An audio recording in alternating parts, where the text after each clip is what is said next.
Olá, um ótimo dia para todos vocês, uma ótima segunda-feira, que Deus os abençoe e os guarde. Vamos começar aqui mais o estudo da Palavra do Senhor. Hoje estudaremos juntos aqui o capítulo 38 da Palavra de Deus, do livro de Isaías.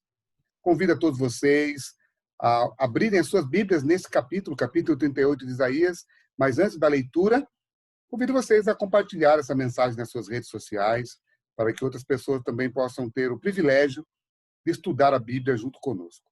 Hoje aqui o estudo vai ser fantástico, um estudo maravilhoso sobre a doença do rei Ezequias. Vamos então a uma oração? Vamos orar a Deus? Pai que habita nas alturas dos céus, louvado e exaltado seja o teu santo nome. Muito obrigado, Senhor Deus, por mais um dia de vida que o Senhor nos concede. Ó Pai querido, Pai de amor, que agora, nesse momento, possamos ter aqui a presença do Espírito Santo conosco, que ele possa iluminar a nossa mente para que possamos compreender a tua palavra e assim colocarmos em prática em nossa vida. Isso tudo nós te pedimos e agradecemos em nome de Jesus. Amém. Então, o título da mensagem de hoje é A Doença de Ezequias e a Sua Cura Maravilhosa. Bom, queridos, nós já falamos a respeito da integridade do rei Ezequias. O rei Ezequias foi um homem temente a Deus. Se você observar ali no livro de Reis, segundo Reis, capítulo 19, você vai perceber ali o quanto que o rei Ezequias fez de coisas maravilhosas para Deus. Mas, aqui no capítulo 38, depois da oração maravilhosa que o rei Ezequias fez aqui no capítulo 37, depois de todas as coisas, da intervenção de Deus, ali no livro de Isaías 37, a partir do versículo 36, quando 185 mil soldados de Senaqueribe são mortos.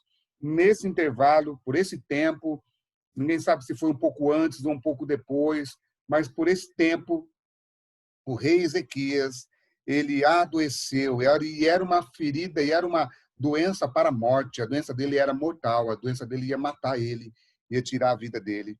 Então, queridos, apesar dele ser um homem de Deus, apesar dele ser um homem temente a Deus, a vida dele estava em perigo e ele poderia morrer.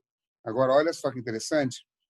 E ele, então, o profeta Isaías, filho de Amós, foi visitá-lo e disse essas palavras para ele no versículo 1. Assim diz o Senhor, coloque em ordem a sua casa, porque você morrerá, você não vai escapar.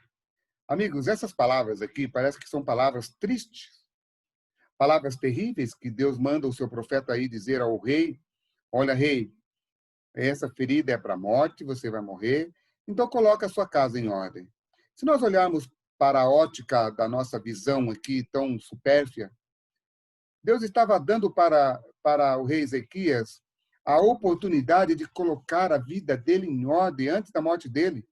É como se Deus estivesse falando assim, olha, você vai morrer daqui 3 dias, mas dá para você fazer algumas coisas nesses momentos que antecedem, olha, conserta isso, conserta aquilo, faça isso, faça aquilo, porque você vai morrer. E se você morrer agora, do jeito que você está perdido. É a graça de Deus aqui, queridos. É a misericórdia de Deus aqui agindo na vida do rei Ezequias. Nesse momento, Deus estava dando para ele a misericórdia, a graça, para que ele pudesse colocar a vida dele em ordem, para que ele pudesse morrer salvo. Mas ele não aceita, queridos. Ele virou o rosto para a parede e orou ao Senhor. E Deus ouviu a oração dele. Deus ouviu a oração dele, porque foi uma oração clamorosa, uma oração fervorosa. O Senhor, lembra-te de mim, ele diz, lembra-te da tua fidelidade com o teu servo, com o coração íntegro, e fiz o que era reto. Ele está falando, Senhor, eu fiz alguma coisa boa, me ajuda, eu não quero morrer. Foi isso que ele está falando para Deus. E aí, queridos, Deus diz então para Isaías, vá, volta lá, fala para Ezequias, assim diz o Senhor, Deus de Davi, seu pai, ouvi a sua oração e vi as suas lágrimas, acrescentarei 15 anos à sua vida. Deus vai dar a ele mais 15 anos. Se nós voltarmos lá para o livro de Crônicas ali, a gente vai perceber que o rei Ezequias, ele governou durante 29 anos.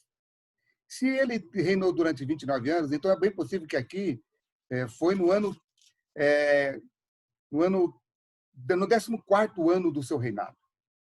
Se ele reinou 29, foi mais 15 anos, então.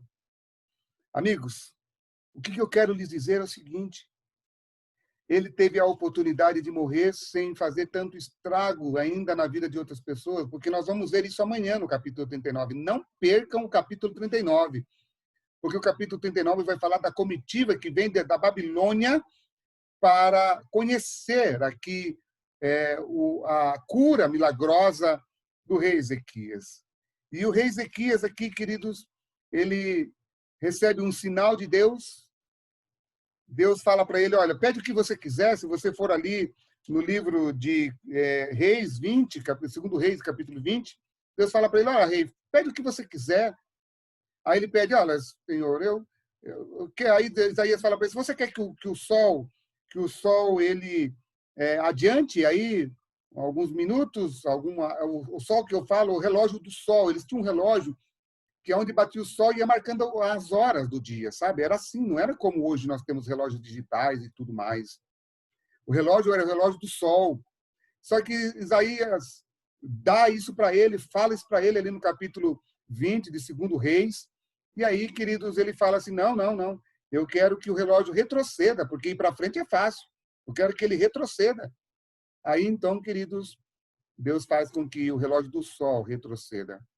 O relógio do tempo retrocedeu mesmo. O tempo voltou para trás por causa dele. É uma incógnita. É uma incógnita. Se Deus fez o tempo voltar para trás alguns minutos, todo o tempo do mundo teria mudado. Mas não, queridos. Deus fez algo apenas especial ali para o rei Ezequias. Só que mexeu em alguma estrutura de alguma coisa que os astros, que aqueles que estudavam os astros lá na Babilônia, perceberam que alguma coisa tinha acontecido. Por isso que eles vêm no capítulo 39 visitar o rei Ezequias. É isso que nós vamos estudar amanhã, tá bom? Não percam o estudo de amanhã, que é fantástico. E aqui, queridos, Deus faz esse milagre, o milagre acontece, ele vê isso acontecendo. E assim Ezequias agora faz um cântico de alegria, um cântico de libertação. Verso 9. Este é o cântico do rei Ezequias, rei de Israel. Escreveu depois de ter estado doente e se ter restabelecido. Depois que ele estava doente e ficou curado, ele faz todo um cântico maravilhoso, um cântico esplendoroso, de alegria. Eu disse, já não verei o Senhor. Ele está falando, olha, eu estava já pensando comigo mesmo, já ia morrer, ia descer para a sepultura. Esse é o cântico que ele faz. E aí ele fala, eu sussurrei, no versículo 14, como a andorinha, ou o grol, e gemia como a pomba. Ó Senhor, ando oprimido, sê tu o meu fiador. Ou seja, ele está falando de como foi a oração dele para Deus curar ele. E aí Deus o cura. Só que também tem uma coisa muito importante que eu preciso lhes falar hoje. Às vezes nós queremos milagres e mais milagres. Sabe como é que foi a cura do rei Ezequias, queridos? Observe que fantástico como que Deus atuou na vida desse homem. Deus atuou na vida dele através das plantas medicinais. É isso mesmo, queridos. Olha como é que foi o milagre. Ora, não bastou só o sol retroceder um pouquinho, o relógio do sol retroceder. Olha o que aconteceu. Ora, Isaías tinha dito, versículo 21, é aqui que eu quero me delongar um pouquinho mais com você. Ora, Isaías tinha dito, pegue uma pasta de figos, ponham como um emplasto sobre a úlcera, e ele irá recuperar a saúde. Ezequias tinha perguntado, qual será o sinal de que subirei à casa do Senhor? E aí Deus dá aquele milagre. Amigos, muitas pessoas, ao invés de estudar, ler a palavra do Senhor, meditar na palavra do Senhor, preferem ir atrás desses curandeiros, de pessoas que dizem que curam isso, curam aquilo. Amigos, olha o que a Bíblia diz. A cura de Isaías estava na fé de Isaías, no estudo da palavra e também, queridos, nas plantas medicinais. Observe que Deus fala para Isaías, fala assim para Ezequias, olha, Ezequias, você vai pegar uma pasta de figos, não sei como que era isso, mas Deus dá tudo o antídoto aqui para ele, coloca sobre as suas úlceras aí, sobre os seus tumores, e você vai recuperar a sua saúde. A cura estava bem na sua frente. Às vezes a cura está tão diante de nós, nas plantas medicinais. Não estou falando que você não deve tomar remédio, não é nada disso. A gente deve tomar remédio, sim. Mas saiba que Deus preserva a nossa vida mediante as plantas medicinais também, queridos. E ao invés de você ir correndo, buscar cura em charlatões milagrosos que tem por aí, por que não buscar a cura diretamente do Senhor, Deus Todo-Poderoso? Deus deixou na medicina também métodos de como curar as pessoas. Mas olha como que Deus curou o rei Ezequias. Foi assim que Deus fez. E Deus, então, diz assim para mim e para você: você quer ter saúde, querido filho? Preserve a sua saúde comendo coisas saudáveis, tomando bastante água. Quando está com sede, não vá tomar Coca-Cola ou outras coisas mais. Toma água, toma bastante água. Olha os 8 remédios da saúde. Olha os 8 remédios naturais da saúde que tem, querido. O ar, o sol, água, exercício físico, todas essas coisas vai fazer com que você tenha uma vida saudável. Isaías, queridos, fala para o rei Ezequias como que ele faria para que ele pudesse recuperar a sua saúde. Agora, o ponto da virada, que amanhã nós vamos falar muito mais a respeito desse assunto, é o momento em que Deus fala para ele: olha, Ezequias, coloca a tua vida em ordem, porque você vai morrer. E ele chora e Deus dá 15 anos a mais de misericórdia para ele.